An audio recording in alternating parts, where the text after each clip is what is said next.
Hello guys, welcome back to back batches academy hashtag Mayank sir. और अब आप लोग के एग्जाम्स ओवर हो गए होंगे, तो now we are going to concentrate on class 10 commerce. Okay, बहुत जन ने मेरे को बोला सर क्लास 10 कॉमर्स का वीडियो बनाइए, तो अब मैं सारा क्लास 10 कॉमर्स का वीडियोस कंप्लीट करूंगा। ओके, सो उस सीरीज में this is the first video which we are going to shoot today, and this covers the topic logistic. Okay, logistic का टॉपिक हम लोग करेंगे, मैं आपको सब कुछ समझाऊंगा इसमें। और it's a very important chapter because इसके ऊपर से काफी क्वेश्चंस आते हैं। Okay, so here we go now, let me share it with you.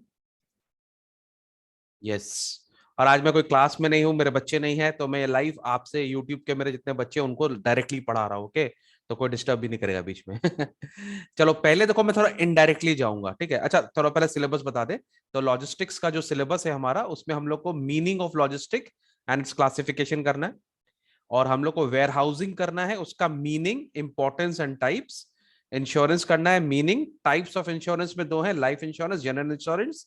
और जनरल इंश्योरेंस में fire, health and marine.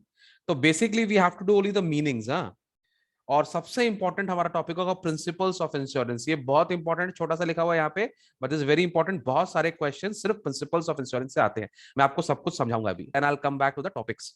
Okay, so I want to take you here somewhat here. I'll take you where it is gone. Okay, yes, so these are some of the questions which have come from this chapter. Okay, like what is bonded warehouse? ठीक है, ये सब question आप ध्यान रखना, जब मैं explain करूंगा ना तो आप ध्यान रखना कि ये सब क्वेश्चन के एक्सप्लेनेशंस हैं आगे। Okay, so this is the type of questions which is going to come, and we have explained each and everything. Okay, like what is bonded warehouse, what do you mean by insurance, briefly explain the principles of utmost good faith of insurance, what do you understand by health insurance। याद रखना, ये discuss जब अपन discuss करेंगे तो सब आएंगे। Explain the following principles of insurance like doctrine of subrogation, mitigation of loss. Explain contribution as a principle of insurance. Explain briefly explain indemnity as a principle of insurance. Okay, so these are the questions जिस पर आप ध्यान रखना, they are going to come in your exam. So let us start now, let us go back and start from the beginning. Okay, so सबसे पहले तो बात ये रहा, what is logistics। अच्छा, चलो, मैं लॉजिस्टिक्स बोलने में मजा बहुत आता है, आजकल बहुत जन बोलते हैं हम लोग लॉजिस्टिक्स के बिजनेस में। But let me give you a very simple definition और explanation, food for thought for what is logistics. अच्छा, अभी आईपीएल होने वाला है, नो एवरीबॉडी आईपीएल। कभी आपने सुना है आईपीएल का कोई मैच इसके लिए सस्पेंड हो गया बिकॉज प्लेयर्स नहीं पहुंच पाए? कभी कभी ऐसा होता है, प्लेयर्स का किट छूट जाता है, बट आप कभी नहीं देखोगे कि आईपीएल का मैच था और ना दो टीम में मैच होने वाला है 4 o'clock, but it has been postponed because players have not reached, उनकी फ्लाइट मिस हो गई। कभी सोचा ऐसा? अच्छा, आईपीएल आप देखो, आईपीएल ना अभी जो होगा वो कंटिन्यूस एवरीडे मैचेस होंगे। तो कभी आपने सोचा ये लोग कैसे इधर से उधर पहुंच जाते?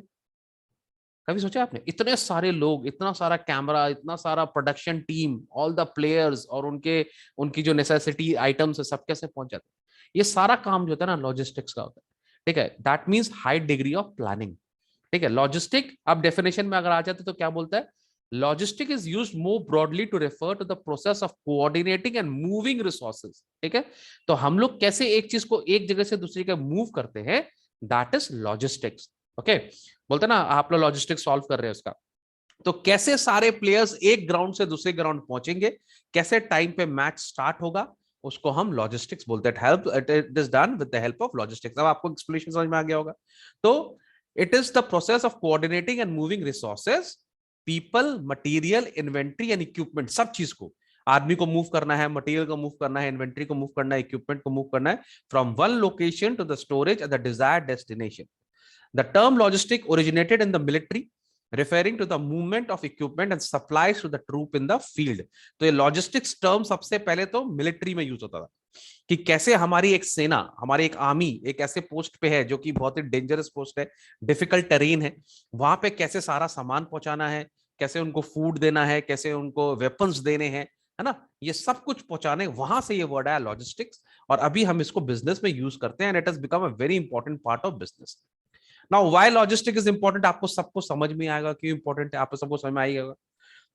Although many small business focus on the design and production of their products and services to best meet customer needs, if those products cannot reach customers, the business will fail. That's the major role that logistic plays. For example, हम एक छोटी सी company या बड़ी company या businessman है, हमने product बना लिया, डिजाइन बना लिया, सब कुछ कर लिया, पर अगर हमारा प्रोडक्ट मेन कस्टमर के पास पहुंचेगा ही नहीं, तो हमारा बिजनेस फेल हो जाएगा। तो लॉजिस्टिक एक और ऐसा टूल है जो आपके सामान को कस्टमर तक पहुंचाता है, ठीक है। तो जब कस्टमर खरीदेगा तभी तो आपको फायदा होगा।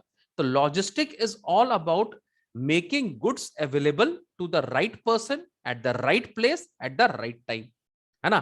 फॉर एग्जाम्पल अभी समर का सीजन आ गया, अभी कोल्ड ड्रिंक्स चाहिएगी, तो अगर मुझे अभी कोल्ड ड्रिंक्स चाहिए और मैं कोल्ड ड्रिंक्स विंटर सीजन में पहुंचाऊंगा तो फिर नहीं होगा ना। अभी चाहिए तो अभी आना चाहिए, दैट इज लॉजिस्टिक्स, ओके। तो यहां पर देखो कैसे इंपैक्ट करता है बिजनेस को।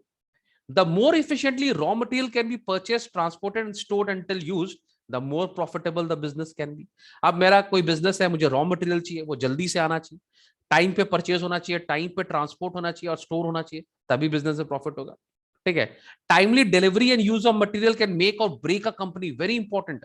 अगर आप टाइम पे चीज को अगर आप नहीं करोगे तो वो मेक और ब्रेक हो जाएगा, okay. There is a phone call coming up now, ऐसा ही होता है ठीक है, कोई बात नहीं, we will just put it off for some time, okay. ठीक है, चलो, सॉरी फॉर डिस्टर्बेंस, ठीक है। Now and on the customer side, product cannot be produced and shipped in a timely manner, customer satisfaction can decline, also negatively impacting a company's profitable and long term viability, ठीक है। तो products अगर हम ठीक time पे produce नहीं कर पा रहे, उनको शिप नहीं कर पा रहे, उनको एक जगह दूसरी जगह भेज नहीं पा रहे, तो कस्टमर का सेटिस्फैक्शन डिक्लाइन हो जाएगा। फॉर एग्जाम्पल, अगर कोई, जैसे अभी ना मैं तुमको बता ही रहा था कि अगर अभी कोल्ड ड्रिंक हमको नहीं मिलेगी तो कस्टमर वोंट बी हैप्पी, है ना, और इससे एक कंपनी का गुडविल भी खराब हो जाएगा, है ना।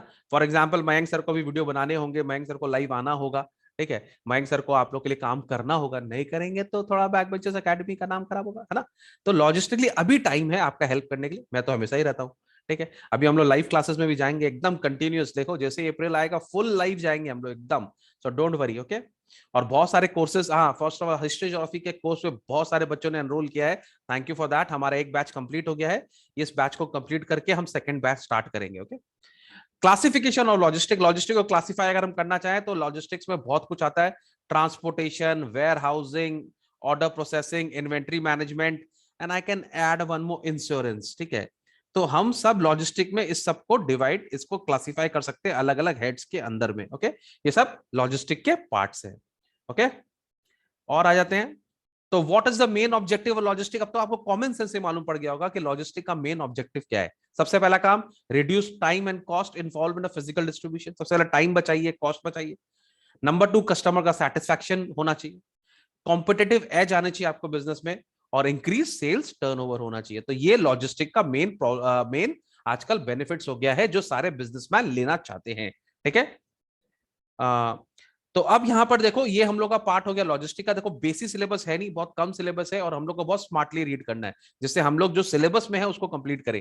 पूरा पूरा अगर बुक करने जाएंगे तो मैंने, बहुत बड़ा चैप्टर है, तो we are going to read very smartly.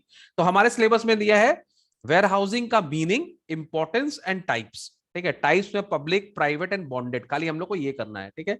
तो what is warehousing meaning, सबसे पहले हम लोग करना है वेयर हाउसिंग का मीनिंग क्या होता है, उसका इंपॉर्टेंस क्या है। वेयर हाउसिंग का मैं तो बताऊं शॉर्टकट में मतलब ये होता है कि हम अपने प्रोडक्ट को कहीं स्टोर कर सके, ठीक है। और वेयर हाउस आजकल बहुत मॉडर्न हो गए हैं, उनके अंदर जो स्टोरेज कैपेसिटी और फैसिलिटीज होती है वो एक नॉर्मल गोडाउन से बेटर होता है। तो बोला सर मेरा से गोडाउन है वहां स्टोर कर ले, लेकिन वहां से वेयर हाउस क्या होता है, आजकल बहुत साइंटिफिक भी होने लग गए हैं, ठीक है। तो वो आपके चीजों को बहुत अच्छे से मैनेज और स्टोर कर सकते हैं। फॉर एग्जाम्पल आजकल cold cold storage warehousing भी आ गया है ना, जहाँ पे हम लोग अपना जो पेरिसेबल गुड्स है उसको स्टोर कर सकते हैं, फूड को हम स्टोर कर सकते हैं। जैसे फॉर एग्जांपल एग्रीकल्चर तो पूरे 12 महीना नहीं होता, तो जो सीजन में हम फूड को ग्रो करते हैं हम उसको स्टोर कर देते हैं। फॉर एग्जांपल पोटैटो, ठीक है, वो फुल ईयर हम स्टोर करके रखते हैं उसको वेयर हाउस में, जिससे वो अवेलेबल रहता है ऑल द ईयर राउंड, ठीक है। तो व्हाट इज वेयर हाउसिंग, अब आपको समझ में आ गया। Warehousing is a place where goods and products are stored prior to the it being distributed, sold और used. The act of reposition of material is called a warehousing, ठीक है। तो माने हम किसी भी सामान को बेचने से पहले उसको वेयर हाउस में ले जाते हैं, ठीक है, वहां पे उसको रखते हैं, जितना जरूरत होता है निकालते हैं, बाकी सब उसको रखते हैं। इसका एक एडवांटेज आप याद कर लो, बाद में आएगा। वेयर हाउसिंग के कारण हमको पूरे 12 महीना कोई भी सामान मिलता है, अगर वेयर हाउसिंग नहीं होता तो हमको सामान नहीं मिलता, ठीक है। तो अब इसका इंपॉर्टेंस आपको पता है क्या, one of the most important क्या नाम है characteristics of warehousing is that because of the warehousing we get our supplies full 24/7 ठीक है, 7 days a week and 12 months a year हम लोग को मिलता है बिकॉज ऑफ वेयर हाउसिंग। ठीक है, हम लोग को ऑल द ईयर राउंड हमारे सामान मिल सकते हैं। So warehousing is a very important part of logistic management system. It provides storage for the finished goods and also includes packing and shipping of the order. Efficient warehousing provides an important economic benefit to the business as well as the customer. तो तुमको पता ही है, अगर warehousing अच्छे से होगा तो businessman को भी फायदा है। क्यों? क्योंकि वो अपना सामान पूरे 12 महीना बेच सकता है, 12 मंथ्स राउंड द ईयर। और कस्टमर को क्या फायदा है? उसको पूरे 12 मंथ्स उसको जो सामान चाहिए वो उसको मिलेगा। ठीक है, एक छोटा सा कोड बना दिया मैंने इंपॉर्टेंस ऑफ वेयरहाउसिंग का। हाँ, आईसीएससी में वैल्यू मालूम पड़ेगा वेयरहाउसिंग का तुम लोग को। So the code is ICSC value. ठीक है, तो ये हम लोग का अगर आप चैप्टर अच्छे से करोगे तो इसका आईसीएससी में वैल्यू ऐड होगा। ओके, तो आई से इन्वेंट्री कंट्रोल। इन्वेंट्री माने आपने स्टॉक को कंट्रोल कर सकते हो। ठीक है, आपने large amount of inventory, it assist in matching the supply with the demand of rapidly changing environment. ठीक है, तो फॉर एग्जांपल अभी सपोज करो प्रोडक्शन मेरा अगर सिर्फ 4 मंथ्स होता है लेकिन मेरी सेल 12 मंथ्स होती है, तो मेरे को वेयरहाउसिंग करना पड़ेगा क्योंकि मेरे को 4 मंथ्स को प्रोडक्शन करके उसको स्टोर रखना पड़ेगा जिससे मैं पूरे 12 मंथ्स अपना प्रोडक्ट को सप्लाई कर सकूं। तुम अमूल का बटर देखा होगा, अमूल का बटर भी बहुत सारा हम लोग को स्टोर करना पड़ता है, हर वक्त हम रेडी नहीं कर सकते उसको ऑल द ईयर राउंड, तो उसको वेयर हाउस में रखना पड़ता है। ठीक है, हर चीज को हम गोडाउन में रखते हैं। फॉर एग्जाम्पल क्रॉप्स, मैंने आपको बोला एग्रीकल्चर इंडिया में पूरा 12 महीना नहीं होता, अभी तो इरिगेशन हो गया तो काफी बेटर हो गया, लेकिन पहले बहुत प्रॉब्लम थी। पर अब वेयर हाउसिंग आ गया तो हम ईयर अराउंड जब भी चाहेंगे हमको प्रोडक्ट अवेलेबल होगा। Centralization of goods, since all the goods are stored in a central location, becomes easier to receive, store, and distribute the product, thus reducing the transportation cost of the business. The warehousing personnel are responsible to identify, sort, and dispatch the good as soon as the shipment arrives. आजकल क्या है, warehousing एक centralized position में होता है, हर जगह नहीं होता, एक ही जगह होता है, तो वहां पर अपना मैकेनिज्म चालू हो जाता है, सबको पता है वहीं से सामान लेना है। ठीक है, तो वहां पर जाना, स्टोर करना और वहां से डिस्ट्रीब्यूट करना काफी आसान हो जाता है। ठीक है, social benefit, a warehouse also serves a wide range of social benefit to the client. It helps them keep a safety stocking for the time of emergency, such as delay in the transportation and shipment having defective goods. अब तुम देखो हमारे very unfortunately 2 country war में है। ठीक है, Russia and Ukraine. तो Russia को पता है और यूक्रेन को भी पता ही होगा, लेकिन रशिया को भी पता होगा कि जब हम वॉर में जाते हैं तो हमारा प्रोडक्शन मैकेनिज्म खराब हो सकता है, हमारा फूड हम ज्यादा ग्रो नहीं कर पाएंगे because there is a fear of bombardment every time. ठीक है, तो हम लोग क्या करते हैं, पहले से अपने स्टोर्स और अपने फूड को स्टॉक करके रखते हैं जो भी हमको चाहिए होता है, तो इससे सोशल बेनिफिट होता है। और मैंने तुमको एक चीज और बताई थी अभी कि पूरे 12 महीने हम लोग को गुड्स अवेलेबल होंगे, तो ये सोसाइटी के लिए बेनिफिट ही है।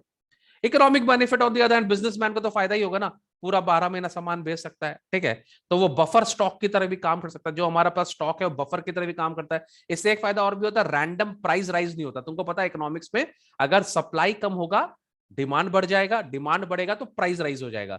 तो बिकॉज वेयर हाउस में सामान है तो सप्लाई कम नहीं होता है, भले प्रोडक्शन हो या नहीं हो। तो इकोनॉमिक बेनिफिट यह है कि इन्फ्लेशन भी नहीं होता, प्राइस राइज भी इससे नहीं होता है। ठीक है, value adding operation, the warehousing system helps in increasing the utility value of the goods as the products are available at the right place at the right time.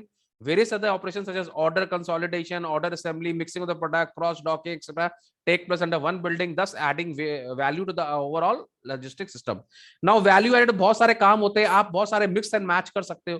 ठीक है, फॉर एग्जाम्पल 3 या 4 तरह के आपके पास शुगर आए तो आपको miss match करके अमेलगेमेट करके आप उसको, ठीक है, एक अलग प्रोडक्ट बना सकते हो। ठीक है, फ्रूट्स को आप मिक्स एंड मैच कर सकते हो, तो बहुत सारे काम आप वेयर हाउस में कर सकते हो, अपने प्रोडक्ट को बेटर कर सकते हो, वहां पर थोड़ा सा और इसको प्रोडक्ट को पैकेजिंग, लेबलिंग और अच्छा वेयर हाउस में कर सकते हो, तो बहुत सारे वैल्यू ऐड भी हो जाते हैं। ओके, तो ये 5 पॉइंट करने से अपना काम हो जाएगा।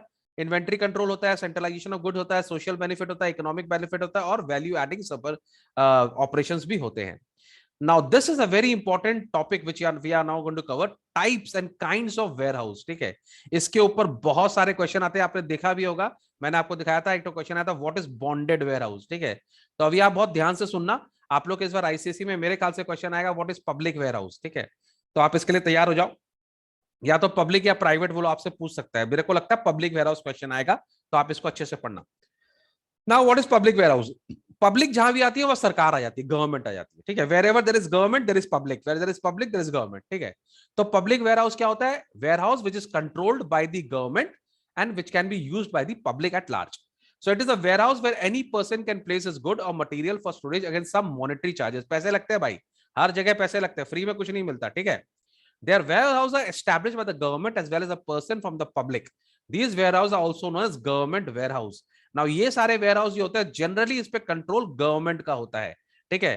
तो किसी की इतनी मोनोपोली नहीं चलती इसमें, यहाँ पे हर आदमी के लिए आप इसको यूज कर सकते हैं, पर पैसा लगेगा, ठीक है।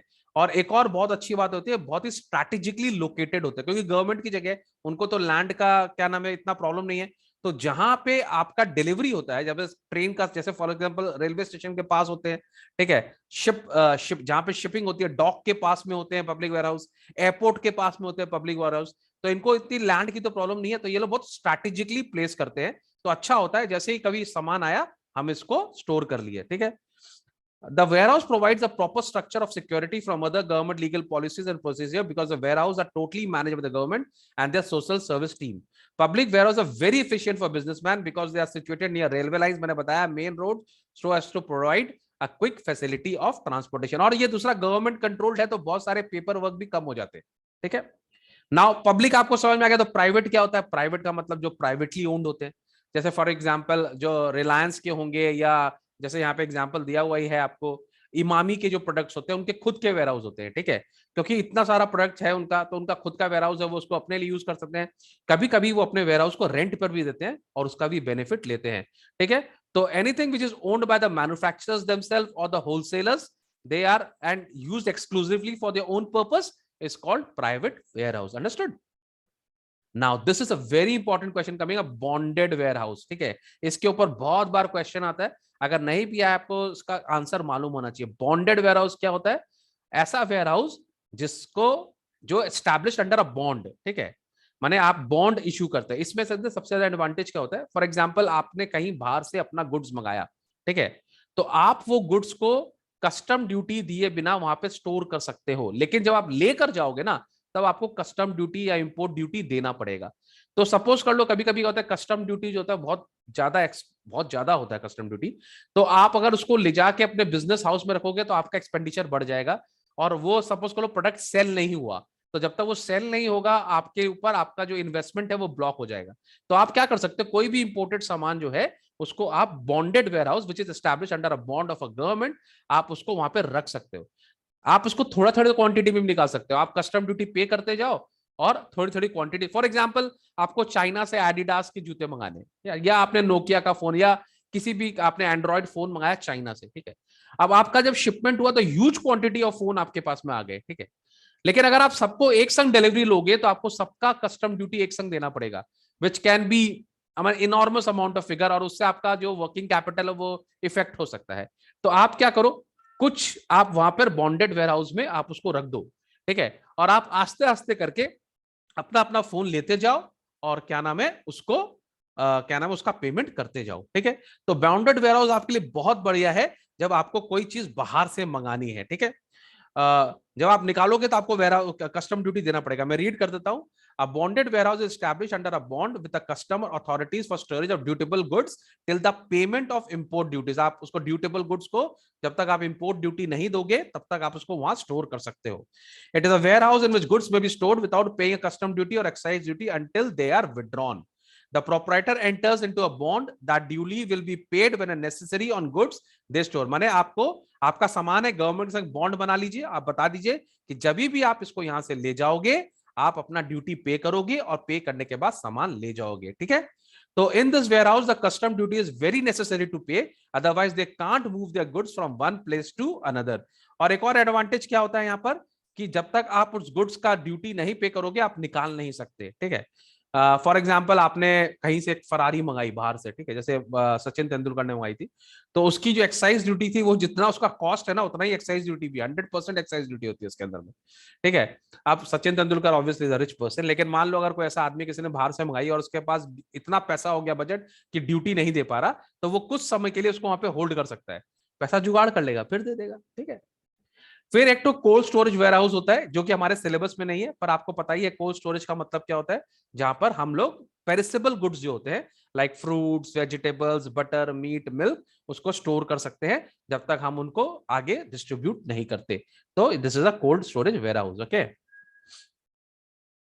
तो ये वेयर हाउस वाला पार्ट हो गया। अब हम लोग को पार्ट करना इंश्योरेंस का, ठीक है।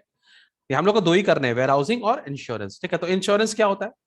इंश्योरेंस का मतलब ही क्या होता है? इंश्योरेंस का मतलब क्या होता है? हम एक इंश्योरेंस कंपनी से एक डील करते हैं कि भाई साहब हम आपको प्रीमियम देंगे और आप उसके बदले में हमको सिक्योरिटी देंगे, ठीक है। इसको समझना बहुत जरूरी है। इसी के लिए मैं थोड़ा सा इसमें टाइम भी लूंगा। इंश्योरेंस हर आदमी को कराना चाहिए, ठीक है, क्योंकि इंश्योरेंस अगर होता है ना तो वो आपको आपकी पुरानी पोजीशन पे लाके खड़ा कर देता है, ठीक है। For example, a person is a very good very rich businessman, is doing a very big business, ठीक है। उसके 4-5 गोडाउन्स हैं, उसके काफी स्टोर रूम्स हैं, और उसका एस्टैब्लिशमेंट बिजनेस हाउस, माने एक बिजनेसमैन है, एक बिल्डिंग में उसकी शॉप थी, फिर उसको बहुत अच्छा फायदा होने लगा तो उसने एक और गोडाउन ले लिया, फिर और गोडाउन ले लिया, फिर और गोडाउन ले लिया, and is doing reasonably well, वो कर रहा है, इज डूइंग वेरी वेल, ठीक है।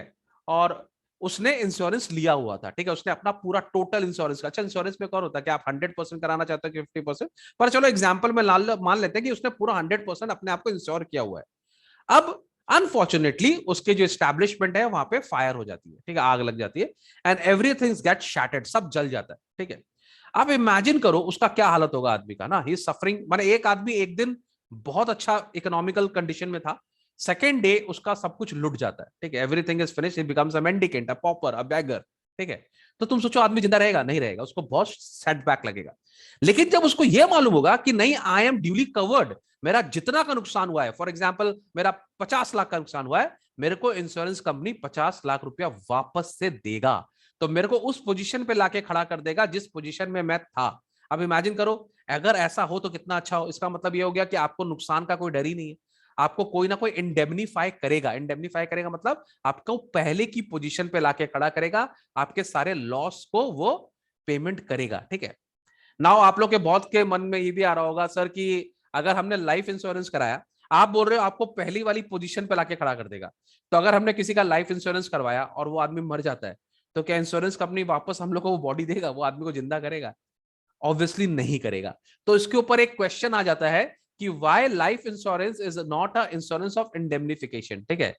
वो इसके लिए होता है बिकॉज हम आपको सेम टू सेम इंडेमनीफाई नहीं कर सकते, हम आपको मनी के लिए कंपनसेट कर सकते हैं, पर हम आप लोग को वो आदमी की जान नहीं ला कर सकते, तो इट इज नॉट इंडेमनीफाइंग। इंडेमनीफाइंग का मतलब होता है आपको पुरानी पोजीशन पे लाके खड़ा कर देगा। It is not possible in case of a life insurance, ठीक है ना, क्योंकि आदमी मर गया तो फिर हम उसको जिंदा नहीं कर सकते, पर हम आपको वो स्टेटस दे सकते हैं जो स्टेटस में वो आदमी जीता था। फॉर एग्जाम्पल अगर हम लोग बात कर ले, अमिताभ बच्चन की बात कर ले, ठीक है, भगवान उनकी मैंने ऐसा उनके संग कभी कुछ नहीं हो, पर he is a very rich person, right, और उनका एक लाइफ स्टाइल है, and he still earning for his family. Suppose something happens, I hope it doesn't happen, I love him too much, suppose if happens to Amitabh Bachchan, तो उनकी family हो सकता है उनकी वो लाइफस्टाइल जो अमिताभ बच्चन उनको प्रोवाइड कर रहे थे, वो शायद वो लाइफस्टाइल उनके पास नहीं रहे, ठीक है। तो अगर वो इंश्योरेंस करवा लेते हैं and something happens, God forbid, बार बार बोल रहा हूं, I love him, God bless him, तो उनकी फैमिली को इंश्योरेंस वाले उतना पैसा देंगे जिससे वो अपनी लाइफस्टाइल को मेंटेन कर सके, but they can not bring Amitabh Bachchan back, okay, ठीक है। तो अब इंश्योरेंस का मीनिंग में आपको थोड़ा सा समझा दूं तो क्या बोल रहा है यहाँ पे, insurance is a legal agreement, obviously it's a legal agreement between two parties, ठीक है, insured and one is insurance company and the other person जिसको वो इंश्योर्ड करते हैं, ठीक है, the insurer and the insured, ठीक है। The insurer is a person, LIC जो आपको इंश्योर कर रही है, and insured is a person जिसका LIC हो रहा है, ठीक है। It is also known as insurance coverage और इंश्योरेंस पॉलिसीज, आपने सुना होगा इंश्योरेंस पॉलिसी, उसको कवरेज भी बोलता है, आपको कवर कर लिया।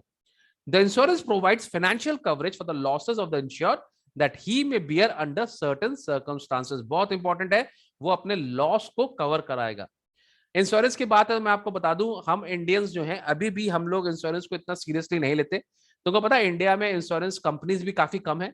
I don't think so they have crossed 100 yet, 100 से कम कंपनी इंश्योरेंस की, जबकि अमेरिका में हमसे बड़े 10 टाइम्स, वहां पर मोर देन 1000 इंश्योरेंस की कंपनीज है, और हमारे पास खाली मेरे ख्याल से we have not even crossed 100 in number. I may be wrong, but आप डाटा चेक करना एक बार, ठीक है। तो मैंने हम बहुत पीछे इंश्योरेंस में, बिकॉज हम लोग इसको इतना सीरियसली नहीं लेते, विच इज रॉन्ग, ठीक है। हम लोग को हमेशा इंश्योरेंस लेके चलना चाहिए। अभी ये कोविड के टाइम पे there are so many people who have lost their near and dear ones, बहुत जन है उनकी लाइफ पूरी टपसी टर्वी हो गई, पूरी उल्टी हो गई, बिकॉज द मेन जो ब्रेड अर्नर था फैमिली का, he has suffered tremendous loss of everything. Business का लॉस हुआ है, बहुतों का बिजनेस बंद हो गया, ठीक है, बहुतों की लाइफ चली गई, ठीक है। तो अगर उनके पास इंश्योरेंस होता तो they could have been covered. Okay, तो insurance is a certificate actually, मालूम है, इंश्योरेंस एक माने एक आपके पास एक पावर है कि वो आपको आपकी पुरानी पोजीशन पे लाके खड़ा कर देगा, एटलीस्ट फाइनेंशियली। तो जो भी मेरा वीडियो अभी देख रहा है, मैं आपको बता रहा हूं, आप इंश्योरेंस अपना लो, अपने घर वालों को, अपने पापा को बताइए, सबको बताइए आपको इंश्योरेंस कितना इंपॉर्टेंट है करने का। बहुत हम लोग को पता है प्रीमियम पे करना थोड़ा सा प्रॉब्लम होता है कभी कभी, but it actually you know in the long run it helps you. I can tell you an incident of my friend, ठीक है, he is a very close friend of mine. उसका इंश्योरेंस था, उसका माने कार इंश्योरेंस, बाइक का insurance था उसका, माने, and he has taken a very good mediclaim सब करा के रखा हुआ था।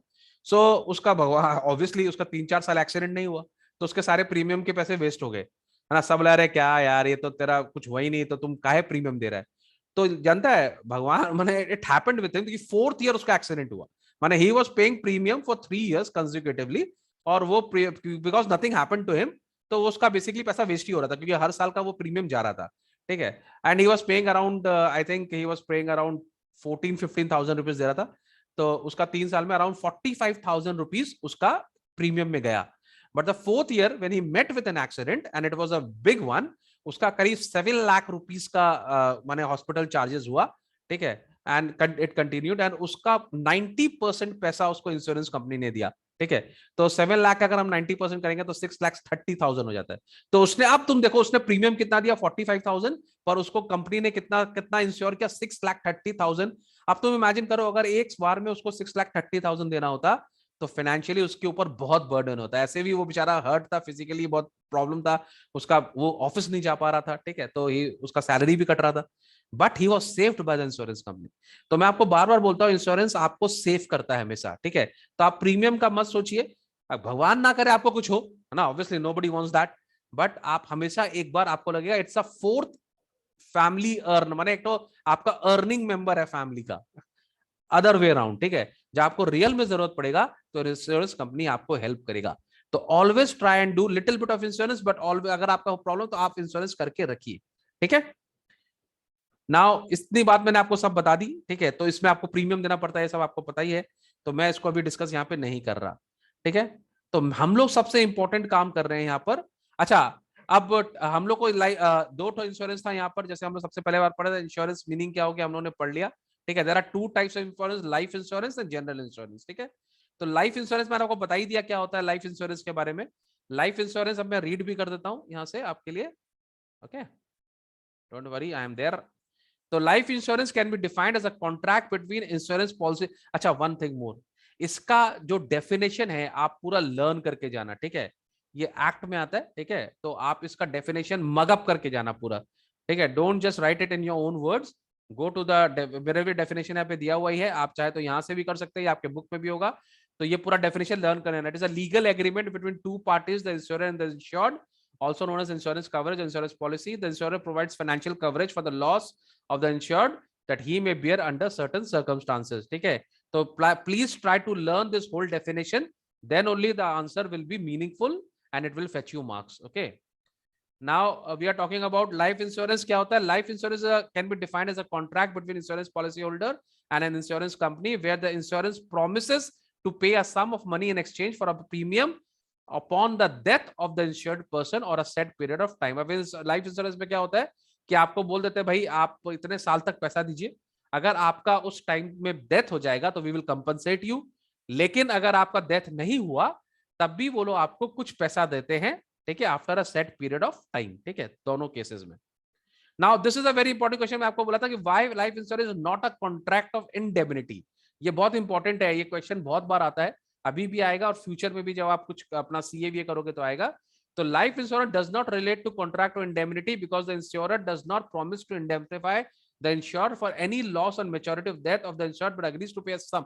माने यहां पर इंडेमनिटी क्यों नहीं है, क्योंकि हम लोग आपको वापस से आदमी जिंदा करके नहीं दे पाएंगे, ठीक है ना। ऑब्वियसली एक बार आदमी मर गया, you can not bring him to life again, so वो आपको सेम टू सेम पोजीशन पे लाके नहीं खड़ा कर सकता, बट वो आपको मॉनिटरी गेन करा सकता है, फाइनेंशियली आपको वो कंपनसेट कर सकता है, and it will give you the lifestyle which you had earlier. इतना आपको इंश्योरेंस कर सकता है, but depends on the premium, और बहुत सारे टर्म्स एंड कंडीशंस है which we can not discuss here. तो we are just doing like skimming कर रहे हैं, ऊपर से कर रहे हैं, तो आपको ये समझना चाहिए। तो ये क्वेश्चन आएगा, why it is not a contract of indemnity, because it can not bring the dead man back again. Okay, general insurance से बात कर ले, हम लोग करना फायर, हेल्थ एंड मरीन।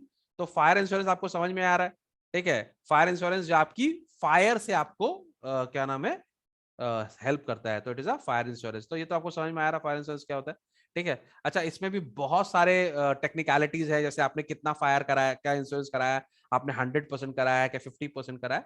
तो पर हम लोग को ये सब नहीं करना, हम लोग करना what is a fire insurance, it is a policy type insurance which covers the damage and losses caused to residential or business property due to fire। ठीक है, अभी मैंने आपको एग्जांपल भी बताया था, है ना।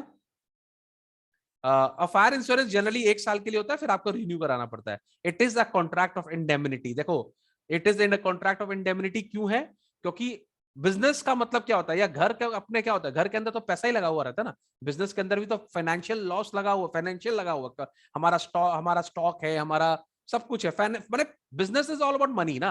घर भी अगर हमारे पैसे होंगे तो हम दूसरा घर भी बना लेंगे, उससे बेटर भी बना सकते हैं, या उस जैसा बना लेंगे वही आ जाएंगे। तो हम लोग को पुरानी पोजीशन में लेकर आ सकता है, इसी के लिए हम उसको बोलते हैं it is a contract of indemnity. Health insurance का क्या मतलब होता है, जैसे मेडिक्लेम कराते हैं हम लोग ना, जब हम लोग को मेडिकल एक्सपेंसेस को, हॉस्पिटलाइजेशन चार्ज, हमारी सर्जरी का चार्ज, हमारा डे केयर प्रोसीजर जो है उसको वो कवर करता है, ठीक है। मरीन इंश्योरेंस क्या होता है, पहले तो आजकल कम, अभी भी होता ही है, बहुत सारा गुड्स माने शिप्स के थ्रू जाता है, कार्गो के थ्रू जाता है, मर्चेंट बैंकिंग वो जानते हैं ना, मर्चेंट नेवी, ठीक है। तो बहुत सारे हमारे शिप्स जो होते हैं वो अभी भी हमारे गुड्स को ट्रांसपोर्ट करते हैं शिप से, जैसे चाइना से जो माल आता है वो सारे शिप में आता है, because aeroplanes are going to be very expensive. अब वहां पर अगर हमारे शिप में कोई रैकेज हो जाए, कोई पायरेट्स उसको लूट ले, या कुछ भी हो जाएगा, तो उसके जो मरीन इंश्योरेंस हम लोग को वहां से जो जो पेरल्स, डेंजर्स ऑफ द सी है, उससे बचाता है, तो उसको हम मरीन इंश्योरेंस बोलते हैं।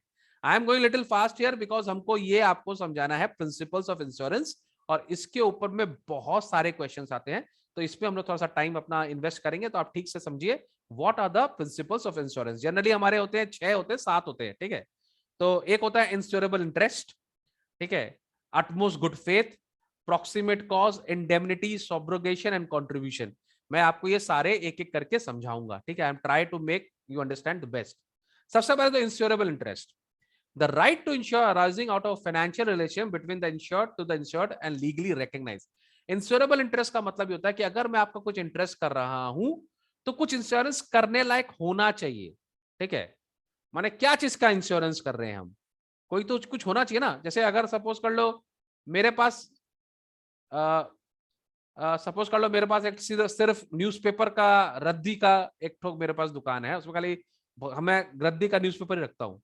अब उसका क्या इंश्योरेंस करना है यार, उसका मैंने इंश्योरेंस करने से कोई फायदा भी नहीं है ना, तो इट इज थोड़ा सा वर्थलेस है वो चीज, ठीक है। तो इंश्योरेबल इंटरेस्ट होना चाहिए नंबर 1, और लीगली रिकॉग्नाइज होना चाहिए, ठीक है। माने गवर्नमेंट उसको रिकॉग्नाइज करे, आप कुछ ऐसा नहीं कर, माने कुछ ऐसा आप अनसोशल आप काम नहीं करें इंश्योरेंस में, ठीक है। तो एक इंश्योरेबल इंटरेस्ट होना बहुत जरूरी है। सेकेंड बात है अटमोस्ट गुड फेथ, ठीक है, या हम इसको बोल सकते हैं यूबिरेमा फाइड्स, इसको आपको याद रखना बहुत जरूरी है। यूबिरेमा फाइड्स यानी कि utmost good faith.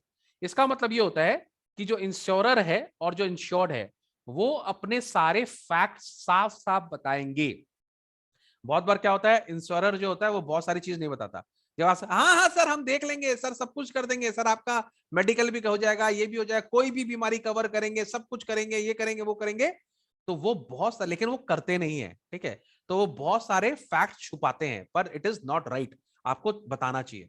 Similarly insured जो होता है वो भी नहीं बताता कि उनका कोई मेडिकल कंडीशन होता है, आप सोचा आपको कोई बीमारी है नहीं, आपको डायबिटीज है नहीं, आपको ये है नहीं, वो झूठ बोलते हैं, ऐसा नहीं करना चाहिए।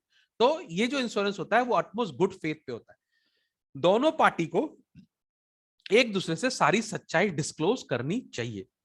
इसके लिए आप देखेंगे बहुत बार मेडिकल आपका जब होता है ना, आप इंश्योरेंस करते हो तो आपका वो लोग मेडिकल चेकअप भी करता है, okay, that is the reason. So an action to disclose accurately and completely all facts material about something that will be insured is suggested or not। माने सारे material fact आपको disclose करने चाहिए, both insurer को भी और insured को भी। Proxima causa proxima in an active cause efficient cause that change of event lead to result without the intervention of start and working actively from a new and independent, ठीक है। तो एक मैं आपको इसको थोड़ा सा बाद में समझाता हूँ, इसको प्रोक्सिमा वाला को मैं आपको फिर से एक्सप्लेन करूंगा भी, ठीक है। सबसे पहले मैं आपको इंडेमनिटी का बता दूं कि ये जैसे बहुत इंपॉर्टेंट है, टाइम थोड़ा कम हो रहा है, इसके लिए I am trying to tell explain to you all the important वाले सारे जितने भी हैं मैं आपको बता दे रहा हूं। इंडेमनिटी का मतलब क्या होता है कि आपको पुराने पोजीशन में वापस लेकर आएंगे, ठीक है। जो आपका पुराना पोजीशन था, जैसे मैंने आपको बहुत बार बता दिया, जो आपका प्रॉब्लम है,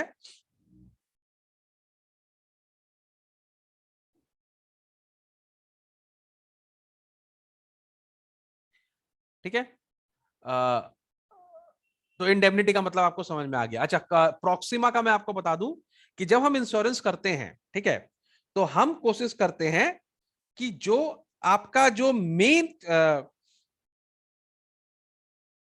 जैसे फॉर एग्जांपल मैं आपको समझाता हूं, जैसे एग्जांपल दे देता हूं, समझा देता हूं। जैसे फॉर एग्जांपल आप एरोप्लेन में ट्रैवल कर रहे हैं, ठीक है, तो एरोप्लेन वाले आपको क्यों इंश्योर करते हैं कि एरोप्लेन का क्रैश हो जाएगा ना, तब वो आपको इंश्योर करेंगे।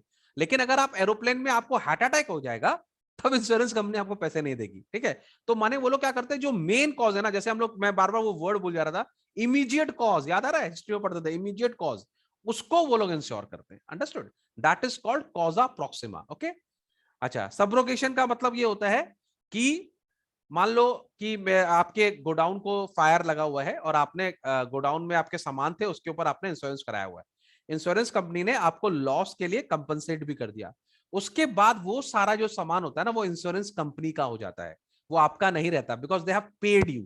फॉर एग्जाम्पल, आपका कोई सामान जला और उसको, लेकिन अभी भी आप उसको रिसाइकल करके या उसको ठीक से रिपेयर करके उसको आप सेलिंग कंडीशन में लेके आ सकते हो, लेकिन वो जो सामान होगा वो इंश्योरेंस कंपनी का हो जाएगा, वो आपका नहीं रहेगा, ठीक है। कंट्रीब्यूशन का बेसिकली मतलब क्या होता है? कंट्रीब्यूशन का मतलब होता है जब कोई बहुत बड़ा इंश्योरेंस होता है। फॉर एग्जांपल, अगर अमिताभ बच्चन का इंश्योरेंस करना है, तो एक कंपनी इंश्योर नहीं करता, उनको 3-4 कंपनी इंश्योर करते हैं। माने कंपनी भी अपने आप को इंश्योर करती है, because Amitabh Bachchan is a big party, तो उसको बहुत कंपनसेशन देना पड़ेगा। तो इंश्योरेंस कंपनी भी अपने आप को क्या नाम है, उसके अंदर एक और इंश्योरेंस कंपनी को लाती है अपने आप को इंश्योर करने के लिए, उसको हम लोग बोलते हैं कॉन्ट्रीब्यूशन, ठीक है। Mitigation of loss, mitigation of loss का मतलब ये होता है कि सपोज कर लो आपकी बिल्डिंग में फायर है, ठीक है, आपको लग रहा है कि यहाँ बिल्डिंग में आग लग गई, तो आप अपने सामान, और आपका पूरा फायर इंश्योरेंस कराया हुआ है, तो आप सोच रहे जाओ भाड़ में, हमको सामान बचाना ही नहीं है। This is not right. अगर आपको इंश्योरेंस का मतलब ये होता है कि आप अपना सामान को बचाने की कोशिश करोगे एक नॉर्मल आदमी की तरह, ठीक है। आपको लग रहा है कि नहीं भाई इंश्योरेंस तो किया हुआ है, छोड़ो जलने दो, ना ना, ऐसा नहीं कर सकते। यू हैव टू प्रूडेंटली काम करना पड़ेगा, like a practical person, and you have to try to save each and everything which you can, ठीक है। सो ये पूरा चैप्टर था लॉजिस्टिक्स का, मैंने आपको समझा दिया पूरा, और ये इंपॉर्टेंट क्वेश्चंस हैं। और अब मैं आपको प्रॉमिस करता हूं कि मैं कॉमर्स के आपके सारे वीडियोस अपलोड करने की कोशिश करूंगा, ठीक है। और हम लोग इसका प्रीमियम भी करेंगे, तो हम आपको दिखा भी देंगे, ठीक है। इसको हम लोग जल्दी से जल्दी अपलोड भी करते हैं, ओके। तो एंजॉय, और बैक बेंचर्स एकेडमी आपके लिए हमेशा खड़ा हुआ है, ठीक है। प्लीज सब्सक्राइब करें, we have to reach 100,000 this time around. अब तो अपन को करना है, 1 महीना बाकी है, तो let us work together and do something good for both of us. तो सब्सक्राइब करो, लाइक करो, शेयर करो। चलो, बाय बाय। बाय, जाओ।